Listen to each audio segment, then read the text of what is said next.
시청자 여러분 안녕하십니까? 복지TV 뉴스입니다. 서울시의회 보건복지위 행정감사에서 서울시 복지재단이 임직원들에게 규정을 어기고 성과급을 지급한 것으로 드러났습니다. 박정인 기자입니다. 서울시 복지재단이 임직원들에 대한 성과급 지급 관련 내부 규정을 지키지 않고 성과급을 지급해 논란이 일고 있습니다. 서울시 복지재단의 성과상여금 반영 규정에는 근무 성적 평정 중 실적 평가 점수만으로 지급하게 돼 있습니다. 때문에 서울시 복지재단 직원들이 성과급을 지급받기 위해서는 근무 성적 평정 점수가 없으면 성과급을 받을 수 없습니다. 더욱이 재단의 직원 근무 평정 내규 제2조 2항에 근무기간이 6개월 미만인 직원들에 대해서는 근무 성적 평정 대상이 되지 않는다고 규정하고 있다는 것입니다. 그러나 서울시 복지재단은 6개월 미만인 직원들이 평정 대상이 되지 않았는데도 내부 규정을 어기고 직원들에게 성과급을 지급한 것입니다. 평정을 할 수 없을 때는요, 아무리 해도 이거를 줄 수가 없어요. 평정 대상이 안 되는데 그러면 입사했다고 바로 줘요? 그 사람이 어떤 걸 했는데요? 재정 상황이 간단치 않은데 규정이 설령 그렇더라도 일반 시민이 공감할 수 있느냐 이거예요. 이에 대해 서울시 복지재단은 내부 규정을 확인하지 못하고 지급한 것에 대해 잘못을 시인했습니다. 그 의원님께서 지적하신 부분들을 받아들여서 정식 이사회에 상정을 해서 한편 서울시 복지재단은 이번 행정감사에서 서울시 12개 출연기관 중 보령액이 가장 높은 것으로 드러났습니다. 복지TV 뉴스 박정인입니다. 요즘 감기 환자들 많죠. 그런데 기침이 일주일 이상 지속된다면 감기가 아닌 폐렴일 수 있습니다. 이 폐렴은 최근 5년 동안 70세 이상에서 45%나 급증했다고 하는데요. 김지환 기자입니다. 점점 심해지는 기침, 끓어오르는 가래, 고열, 감기의 증상이면서 폐렴의 증상이기도 합니다. 1, 2주 이상 지속되면 폐렴인지를 확인하기 위한 검사가 필요합니다. 폐렴을 감기로 오인해 병을 키우는 경우가 적지 않아서입니다. 기침을 많이 해서 동네 의원에 가서 약을 지어가 처방을 받아서 한 1년 동안 먹었을 거예요. 이렇게 해서 기침이 나서. 폐렴은 증가세인데 특히 70세 이상의 노인들에게는 최근 5년간 약 45% 급증했습니다. 노인들은 당뇨, 심장질환 등 만성질환을 겪는 경우가 많아 폐렴에 걸리면 폐혈증, 호흡곤란과 같은 치명적인 합병증에 걸리기 쉽습니다. 폐렴이 무서운 건 노년층에게는 기침, 고열, 가래와 같은 전형적인 증상이 나타나지 않을 수도 있다는 겁니다. 면역력이 심하게 떨어지면 세균을 밖으로 쫓아내기 위한 기침, 가래 같은 증상도 나타나지 않기 때문입니다. 노인의 경우 그런 증상이 없이 갑자기 이유 없이 식욕이 감소한다거나 무기력해진다거나 또는 의식이 오락가락 혼미해진다 그러면 이게 폐렴의 증상이 아닌지 하고 검사를 해보셔야 됩니다. 우리나라 같은 경우 노인이 의식 혼미나 기력이 떨어지거나 식욕 감퇴가 있을 경우에 폐렴이라고 생각을 안 하고 혹시 치매가 오지 않았나, 풍이 오지 않았나 이렇게 생각을 하고 65세 이상인 경우 폐렴을 예방하려면 폐렴구균 예방접종을 하고 평소 면역력을 키워야 합니다. 복지TV 뉴스 김지한입니다. 남경필 경기도지사가 야당과의 연합 정치에 연정을 시작했습니다. 새정치민주연합이 사회통합부지사에 이기우 전 국회의원을 추천했습니다. 박정인 기자입니다. 지방정부 최초로 남경필 경기도지사가 취임 직후 추진한 야당과의 연합정치인 연정이 본격 궤도에 올랐습니다. 새정치민주연합이 야당 몫인 사회통합부지사에 17대 국회의원을 지낸 이기우 전 의원을 결정했습니다. 남 지사는 이번 연정을 위해 앞으로 여야 도의원들과 상생의 정치를 해나가겠다고 말했습니다. 아무도 안 가본 길이기 때문에 그런 염려를 하시는 게 당연하고요. 그러나 좀 전에 말씀드린 대로 열린 마음과 낮은 자세로 우리 계신 여기 의장님, 대표님들, 의원님들과 함께 손잡고 우리나라 정치 역사에 큰 획을 그을 수 있다고 저는 확신하고 있습니다. 그 현장에 몸담게 된 거를 큰 영광으로 생각을 하고 많이 부족하지만 여러 의원님들 그다음에 집행부의 고견을 두루 반영해서 경기도의 연정이 대한민국 정치의 새로운 모델로 정착할 수 있도록 노력을 해나가겠습니다. 한편 사회통합부지사는 보건복지국을 비롯해 환경국, 여성가족국, 대외협력 담당관에 대한 인사권과 예산 편성권, 경기복지재단과 경기도 의료원 등 6개 산하기관장의 인사추천권도 갖습니다. 그러나 우여곡절 끝에 출범한 여야의 연정이 무상급식 지원 문제와 인사청문회 등 정치적 쟁점 상황이 여전히 팽팽한 상황이기 때문에 얼마나 잘 유지될 수 있을지 우려의 목소리도 나오고 있습니다. 복지TV 뉴스 박정인입니다. 올해 1월 국민연금에 가입했다면 25년 후에는 얼마나 받을 수 있을까요? 현행 제도가 그대로 유지된다면 최소 25만 원에서 최대 80만 원 수준인 것으로 나타났습니다.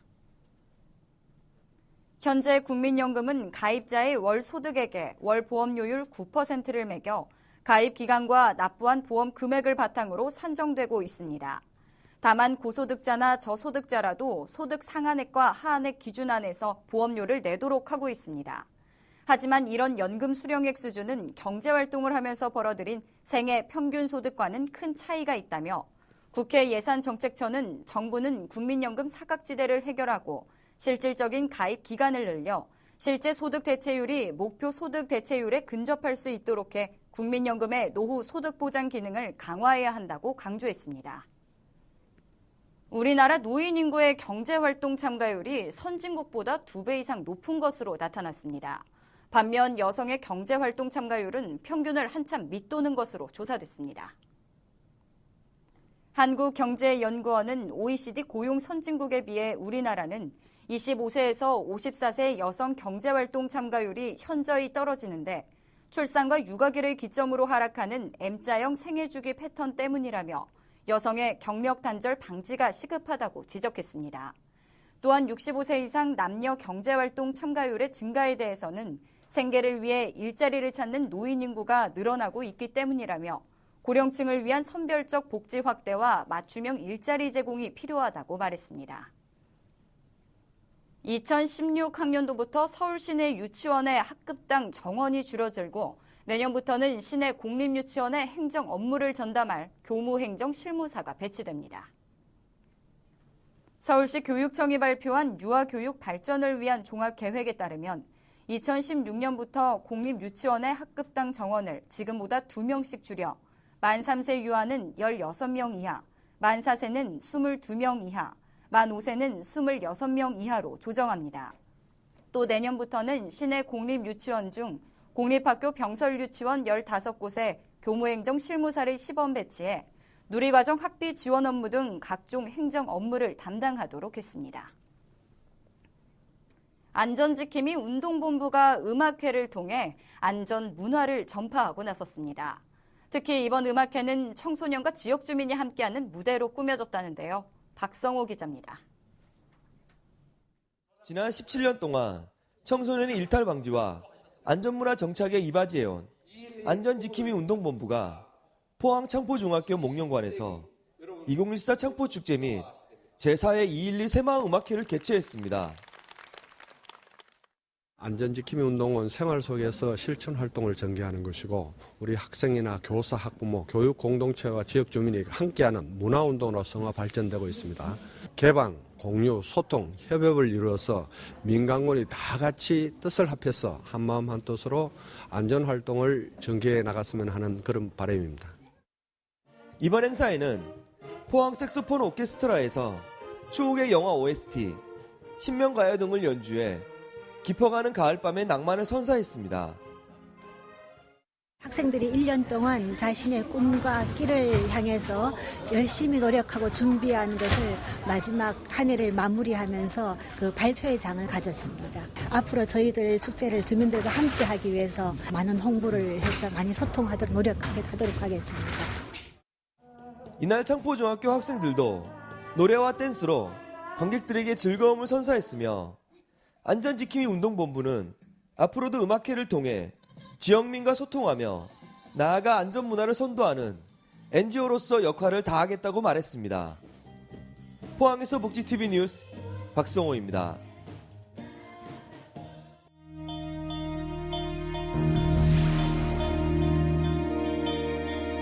이어서 간추린 뉴스를 전해드립니다. 내년부터 임상시험을 거쳐 식품의약품 안전처 허가를 받은 신의료기기는 신의료기술 평가를 받지 않고도 건강보험 요양급여를 신청할 수 있게 됩니다. 보건복지부는 이 같은 내용을 담은 국민건강보험 요양급여 기준에 관한 규칙 일부 개정안이 시행되면 의료기기의 총심의기간이 종전보다 최소 12개월 단축돼 환자는 의료기술 혜택을 더 빨리 받을 수 있고 의료기기 업계는 제품을 조기에 출시할 수 있다고 설명했습니다. 한국장애인 고용공단이 담당 업무를 수행하는 능력을 갖췄으나 장애로 인해 부수적 업무에 어려움을 겪는 중증장애인 근로자를 위한 근로지원인 서비스 신청을 12월 12일까지 받습니다. 근로지원인은 일일 최대 8시간 장애인 근로자의 부수적 업무 등을 지원하며 장애인 근로자의 본인 부담금은 이용시간당 300원 수준입니다. 한국장학재단이 2015 국가장학금 신청을 받습니다. 신청은 다음 달 8일까지며 한국장학재단 홈페이지 또는 한국장학재단 앱에서 신청할 수 있습니다.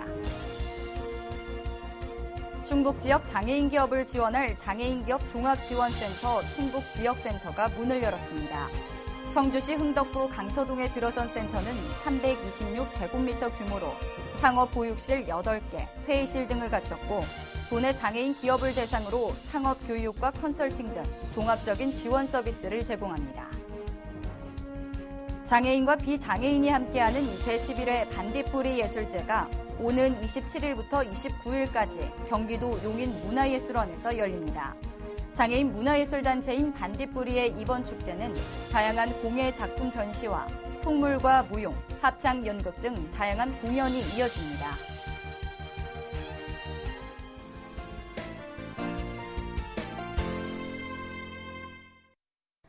무상복지를 둘러싼 갈등이 아직 봉합의 가닥을 못 잡고 있습니다. 여와야 정치권과 정부, 전문가와 이해관계자들이 치열한 공방을 벌이면서 앞으로도 한동안은 더 부산할 것 같습니다. 그러나 많은 분들이 걱정하시는 것처럼 어린이집 보육료가 중단됨으로 인해 아이를 못 맡기는 사태 같은 것은 발생하지 않으리라고 봅니다. 이번의 보육재정 중단 위기는 정부의 재정 파탄으로 인한 지불불능 때문이 아니라 정부 기관 간 역할 분담에 대한 이견으로 인해 빚어진 일시적 경색 혹은 마찰이기 때문입니다. 사실 이번 누리과정 예산 파동은 기초공사를 보강하지 않은 채 마구 개축한 집처럼 구조적으로 문제가 있어 벌어진 일입니다.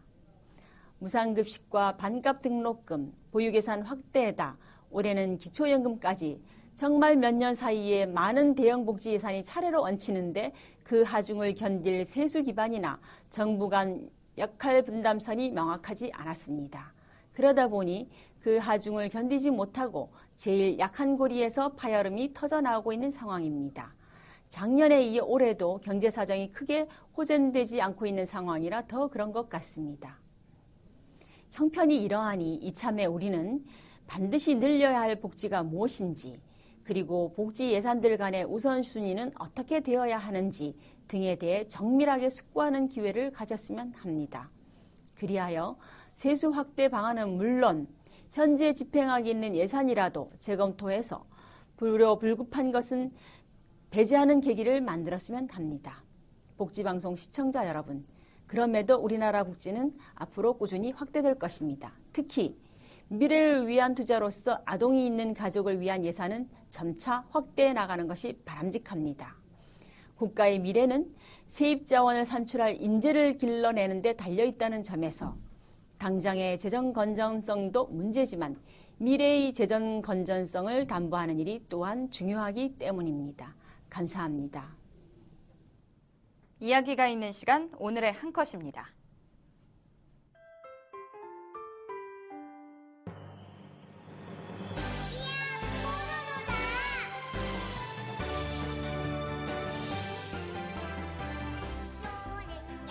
타요버스, 라바 지하철에 이어 뽀로로 택시가 나왔습니다. 뽀로로 택시는 그동안의 승차 거부, 난폭 운전 등 택시에 대한 부정적인 이미지를 개선하고 시민에게 즐거움을 전하기 위함이라는데요. 뽀로로 캐릭터가 그려진 택시를 보며 즐거워할 시민들과 아이들의 모습, 벌써부터 기대가 됩니다. 어린이들에게 인기 만점인 뽀로로가 그려진 택시. 생각만 해도 미소를 띠게 하는데요. 동심 가득한 캐릭터 택시가 바쁜 사회에 잠시나마 재미를 느낄 수 있는 쉼표가 되었으면 합니다. 이상으로 복지TV 뉴스를 마칩니다. 시청해주신 여러분 고맙습니다.